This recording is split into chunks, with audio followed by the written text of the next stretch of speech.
Okay, so we're going to talk about angles on the biceps. Now, if you haven't already watched the video, I've already explained the video in the biceps longest position and its shortest position.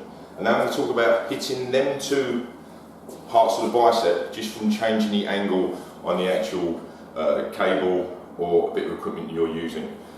Okay, so if I'm standing with a cable vertical to my hands here, or a barbell, the most amount of tension at the moment is at the top part of my bicep. Okay, so when I curl up, that's almost my top part of my bicep working more than anything else.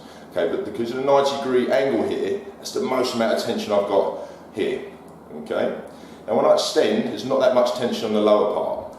So what I do is, I'm going to show you in a second, I turn around and I have the cable coming through the legs here. Now if I put my arms like this, if you look at the angle of the cable, it's 90 degrees. So now the most amount of tension is at the bottom part of my bicep. Okay, so I'm going to show you what I'm talking about now. I'm going to grab the cable here. Now if I curl here, that cable's almost vertical. Yes, right, so I've got 90-degree angle on the arm and 90-degree angle to the cable. So the most amount of tension at the moment is at the top part of my bicep. So when I come down here, there's not that much tension on my lower part of my bicep. Okay, so if I actually turn around